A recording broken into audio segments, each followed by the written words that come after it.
are literally shaping the planet. Purpose is the only pathway to a regenerative future. We have a choice to stay with the status quo or to change. What is the point of trying to be just resilient when we can actually innovate? I am Aarti Tandon. I am the CEO of Smart City Expo Atlanta, and this discussion on smart cities and sustainability couldn't be more appropriate given that it's Climate Week. And I am with two bright stars, as Anastasia mentioned, Margot and Samuel, and they are clearly making cities smarter and more sustainable. And through their respective works, one in the VC world and one on the policy side, it's so important to hear both perspectives. And so, Margot, I quickly just wanted you to just share with the audience before you share your slides, a little bit about what you're doing. And then Samuel, same thing, like just a quick sentence from both of you. And then we'd love to go through both of your presentations. Sure, sounds great. Thank you, Aarti, for the introduction. And thank you, Anastasia.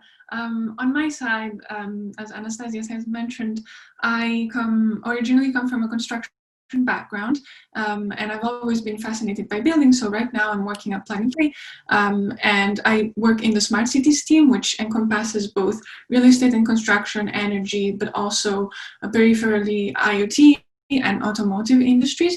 And so what we look at is new startups, very early stage startups that are working in the space, and we connect them to large corporations. So I think for us it's really interesting to see both the technology and investment side of things together with the interest from the private sector and the corporations, which is sort of what Sam is doing, but on more of the policy side of things. So I think that there's quite a few connections between the two of us. Great. And Samuel? Hi, thank you for the opportunity to introduce yourselves. So yeah, I think this is a really exciting time, Climate Week, and there's so much happening, so much energy in the space right now, and happy to contribute, talk about New York City's goals and some of our programming and our partnerships. But personally, as a native New Yorker, it's especially rewarding to work for the city and to implement some of these really ambitious programs and work towards this, these climate goals. And a lot of that is serving, the New York City public. So of whom and my family are part of that subset. So it's great to be in a space where I get to contribute and, to be a public servant in service of climate. Thank you, Sam. So Margot, let's start with you. I know you have a fantastic presentation. Take us through it. Right. Let me share my screen.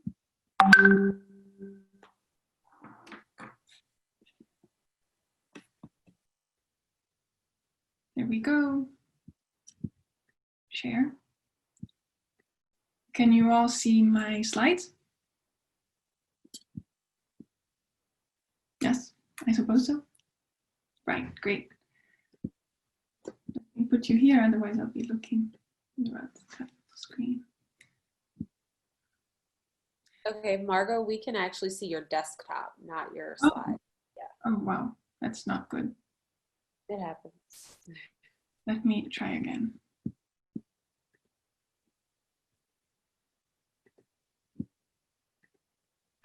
How about now? Yeah, we got your deck. Perfect. Great.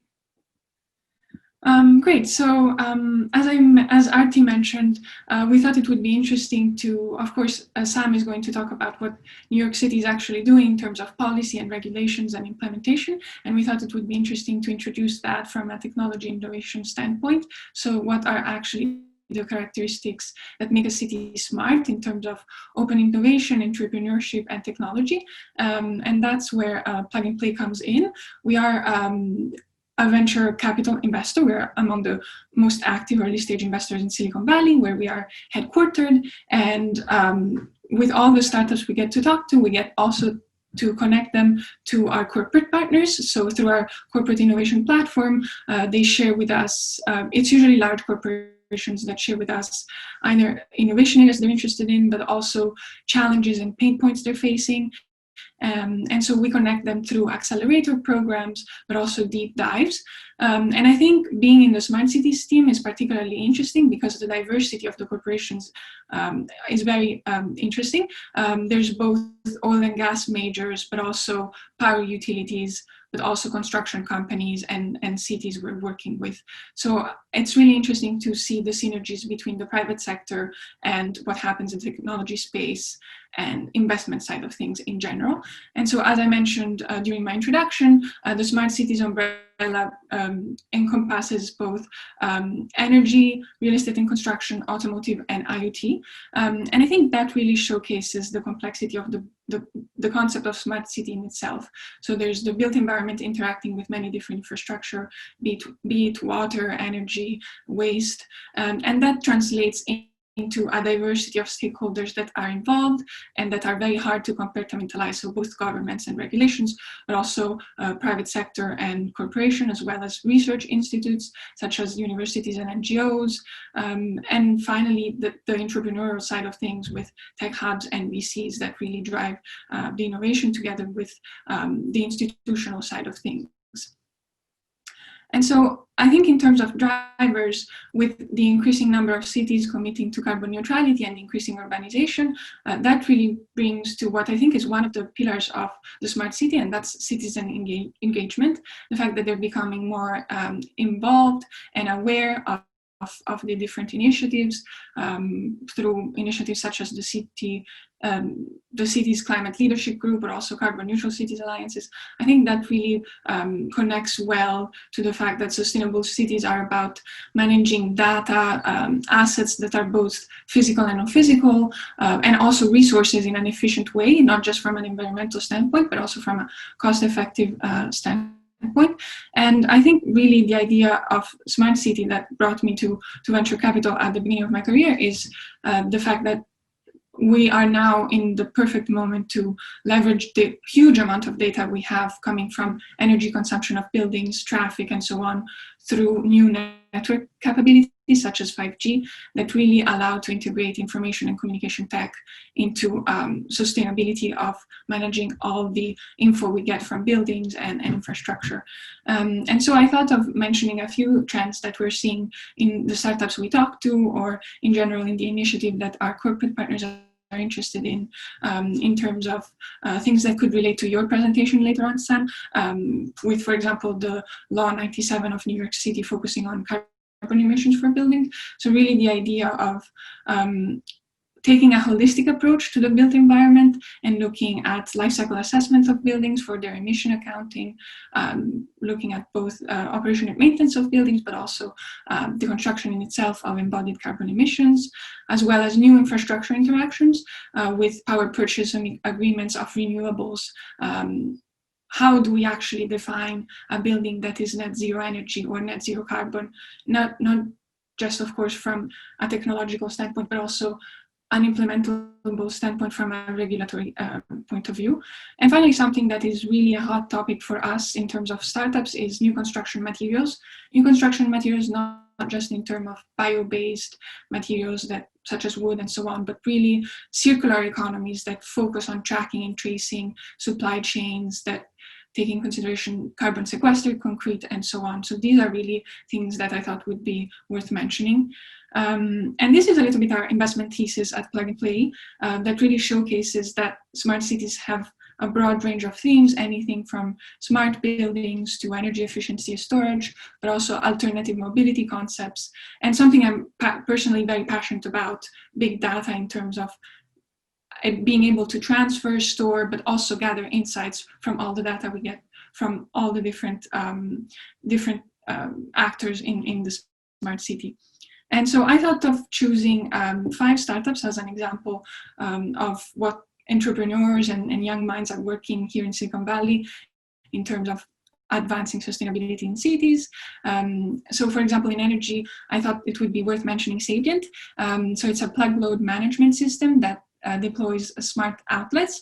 And so it uses machine learning to optimize buildings' electricity consumption. So it really focuses on achieving a payback period that is less than 1 year, so cutting utility bills by 10% as soon as possible. Something very similar, but in terms of water, we have Kitos, which delivers an integrated cloud-based actionable water intelligent platform. Another platform that I think is very interesting, Urbin. So it's a smart waste management platform that focuses on reducing landfill waste by matching the stakeholder with the best upcycling and recycling solutions. So it's basically a platform that has both haulers but also recycling companies and connects people together.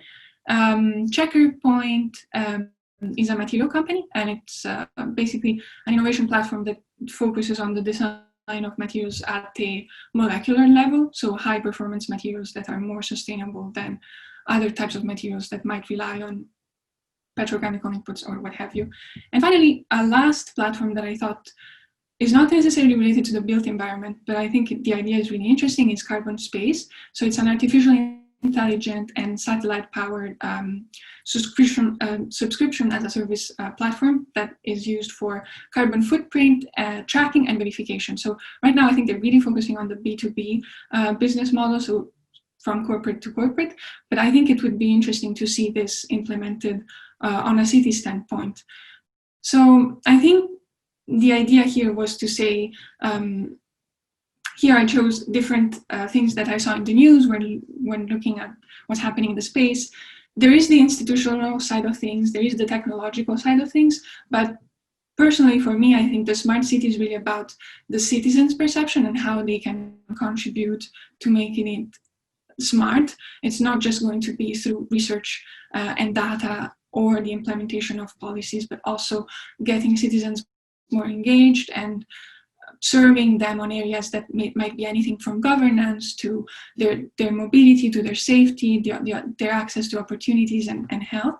And so I thought of, since it's Climate Week, I thought of mentioning the Altogether Global Cleanup Day by the Alliance to End Plastic Waste.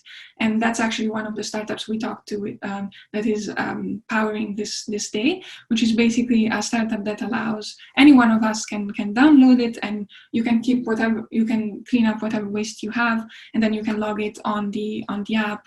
And that's an example of how a startup can contribute to making a city smarter, which I thought would be cool to mention. So I think it was just a broad overview of what we're working on and what gets us excited. And with that, I think you can take it away, Sam.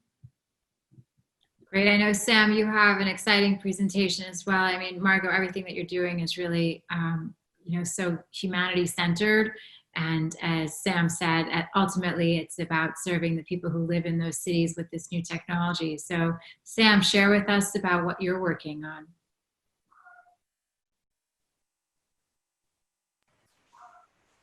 All right. Thank you so much, Aarti and Margot. That was a fantastic, great slides, and really a lot of what I'm about to cover mirrors a lot what you were saying. So, but before I jump into it, can you all see the NYC sustainability slide? Great. And you can hear me okay? Yeah. Fantastic. So thanks again, Aarti, and for the Shadow Ventures for putting this together.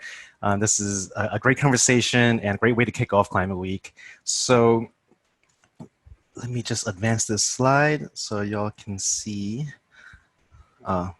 Wait. One moment. There we go. Sorry, y'all. Technical difficulty with advancing the slides. It was working fine as I was rehearsing. Let me, there we go. Okay, take two.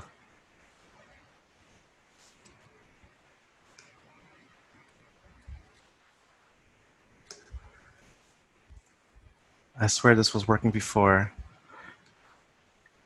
It's okay. Oh, there you go. Okay, we're doing this in reverse order. All right, I really wanted to go, all right, sorry for that hiccup, but I want to cover and just give a quick overview about New York City's Climate Action Plan.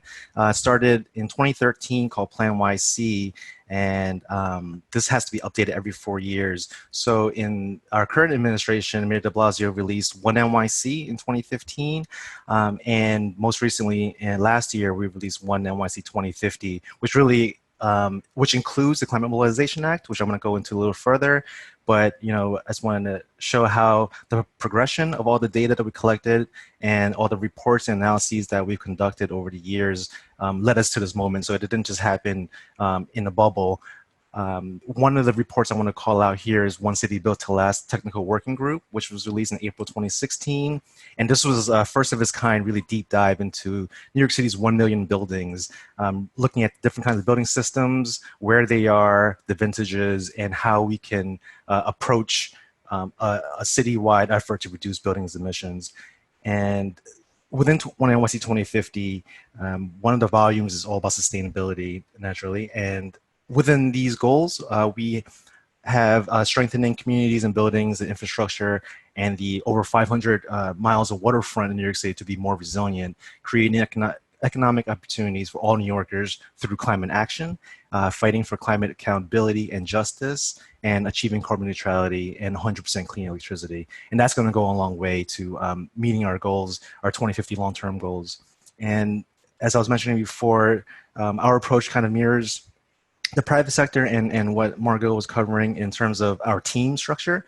So we have a social and environmental policy team, infrastructure and energy, strategic initiatives is the team I'm on. A lot of it's around programming and partnerships. And then there's marketing and engagement, because as Margot was saying, that this is not just in service of the cities and the companies, but it's really in service of the people who live here, the citizens of New York. How do we engage them? How do we get the message out to the 8.6 million New Yorkers for whom climate and sustainability might not be top of mind? So putting it in a way that is digestible for all New Yorkers is really important. And going back to our approach to the overall big picture, this pie chart is a great snapshot of the emissions profile of the city.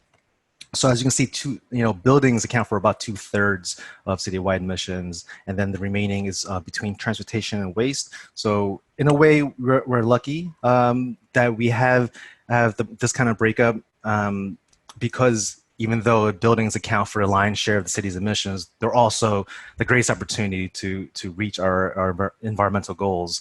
One great takeaway from this is that 90% of the buildings that are here today will still be here in 2050. So, in addition to high performance new construction buildings, we really have to address retrofitting existing buildings and outfitting them with the best available technology. So this is a sum up of the building related energy legislation that's come up, over the past decade plus. And it really starts with the Greener Greater Buildings Plan in 2009. And this establishes the requirement to benchmark buildings throughout New York City. In addition to energy benchmarking, which is really fundamental, that's how you get the energy usage information that we need. And that's how we basically craft the policy, using that information from energy benchmarking as well as energy auditing and retro commissioning, Local 87. So that's a requirement for buildings to report not just their energy usage like they would in benchmarking, but building systems, the age of these building systems, and very granular information about everything that's happening within the building. And then there are, I want to call out 2010, the Local Law 43, and this was the advanced phase out of fuel oil number 6, which is the heaviest oil that's used for heating in New York City, that was used for heating, because the DEP was tremendously successful in phasing this out. And today, we're enjoying some of the cleanest air we've had in the city in over 50 years. So this is really impressive. And this single-handedly gave us or put us in a position where we're really enjoying a much better climate locally than we ever have been. And that takes us to Climate Mobilization Act, and this is really exciting, really groundbreaking legislation. So this includes green roofs, energy grades, so that's another way of disclosing the benchmark information that's collected through Local Law 84. Clean energy financing, so PACE financing is pretty important. And then as Margot, you mentioned Local Law 97, and I'm gonna go into these a little bit further in just a moment. But before I do, I want to show one way we are disclosing energy benchmarking information is through this website. The URL, I'm not sure if you can see on the bottom, but it's it's nyc.gov/benchmarking map. And essentially you can put in any address in the city or physically just select it, and it will show you the energy usage intensity, water use intensity, as well as the greenhouse gas emissions intensity. And for every reporting year, that is required through benchmarking. So you see here the Empire State Building, the EUI and an Energy Star score of 86, so a very high performing building. You can get other information here on the left-hand panel as well. So fast forwarding to Climate Mobilization Act, Local Law 9294, this requires the productive use of the building's roof space, essentially. So covering either in PV or in green roof material. And this goes a long way in addressing urban heat island effect. And, this adversely affects the most vulnerable populations in New York City, primarily in northern Manhattan, South Bronx, and central Brooklyn. So cleaning up the air through phasing out number 6, and then installing green roofs to further reduce that heat island effect. Here we have the building label. This is an example, and this is very timely because in less than 2 weeks, we'll start seeing these in the lobbies of buildings, all buildings greater than 25,000 square feet. And this is really going to draw attention to our work and what, the energy and emissions performance of the building is. So quickly, there is the Energy Star score of 75 here as an example, and that translates to an energy efficiency grade of a B. We see the scale, the colorful scale here, some property level information, as well as call to action. So to learn more about what this means for your building, there is a URL there for you to visit. And PACE financing is huge, and we are on the brink of launching this program. Before the end of the year, we anticipate this being available. So PACE financing it exists in many other markets around the world, around the country, even around New York State, but this is the first time this will be offered as a product in New York City. So what this does is offers financing for energy efficiency, renewable energy projects, repaid through property tax. And this offers long-term 100% financing, and the utility savings is usually sized to exceed the debt service payments. So the building owners can start saving from day one once they take advantage of this option. And then Local Law 97, last but not least. So this is also a groundbreaking law that we're really excited about. And essentially what this does is sets minimum emissions performance standards for buildings greater than 25,000 square feet, beginning in 2024, and then getting more stringent in 2030 and beyond. So essentially, the buildings have a greenhouse gas emissions budget based on their occupancy class. And then if they exceed that budget, they are potentially open to fines that amount to $268 per metric ton of CO2. But one thing I want to say about that is, as our council member Constantinides says, we want your carbon, not your fines. So this is not a revenue generating program, but rather a really powerful way to get us to our climate goals. So for the next 2 minutes, I'm just going to touch on the programs, a couple of programs and some partnerships that our office is involved in. So the New York City Accelerator is a free technical assistance program offered to the New York City public, all building stakeholders. So that's, co-op boards, condo owners, and across different sectors, multifamily, commercial. And what this does is essentially walks the building owners through, first of all, what is benchmarking? If they got a energy audit report, what does this mean? What are these recommendations?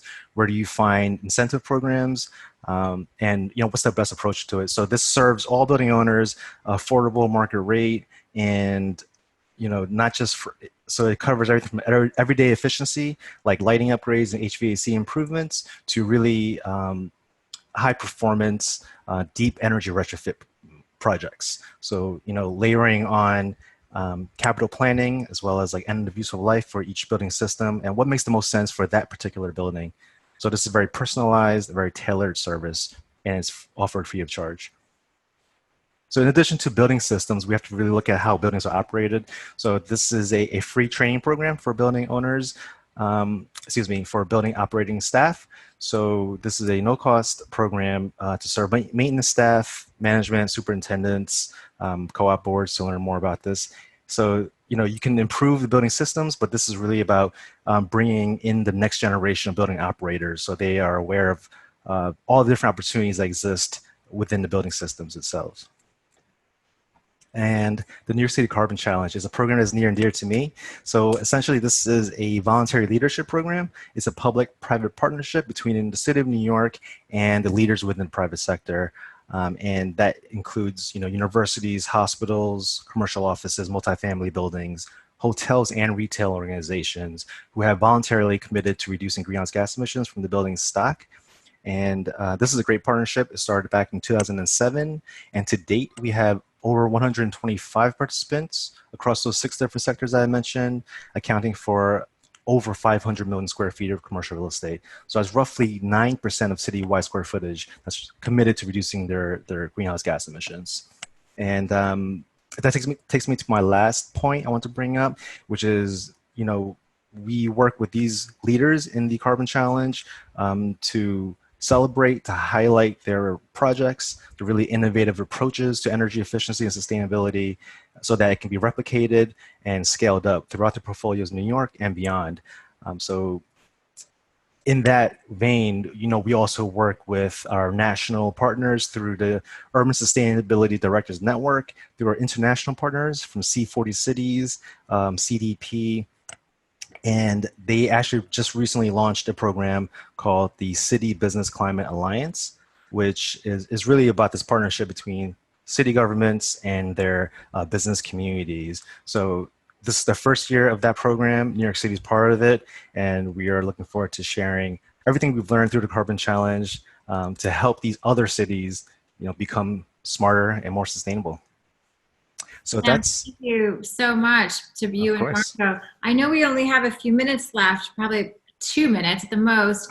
I wanted, just because we have so many startups that are part of this program, and I'd love, Margot, for you to just quickly share how they can get involved with Plug and Play. And then Samuel, all of these people that have been participating all day and will be participating tomorrow have incredible technologies. How do they get to deploy them within the city? So Margot, can you quickly share about how some of them can get involved with Plug and Play?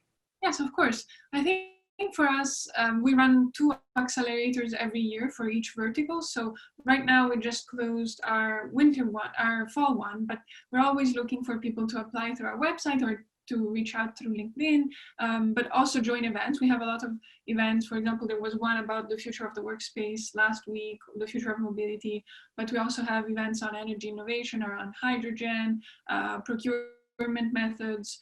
So I think really just reaching out is the best way to get in touch. And that's and that they can just go to Plug and Play Ventures and find the information. Great.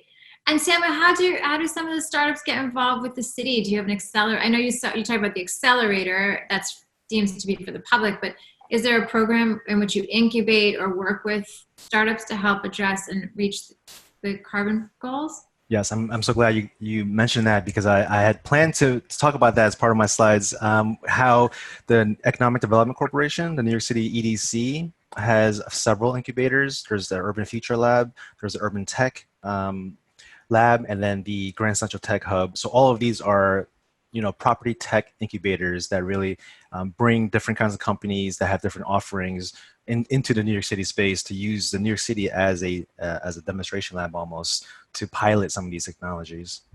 That's great. Well, thank you both for your incredible insights on the work and your commitments to sustainability. And for everyone who's participating, we welcome you to join us at Smart City Expo Atlanta. You can go to our website, smartcityexpoatlanta.com, and join our community. And you'll hear from bright minds like Margot and Samuel, who are going to join us this year, and so many others. So Anastasia, thank you so much for allowing us to host this event with you. And thank you to KP and the whole team for such a successful event.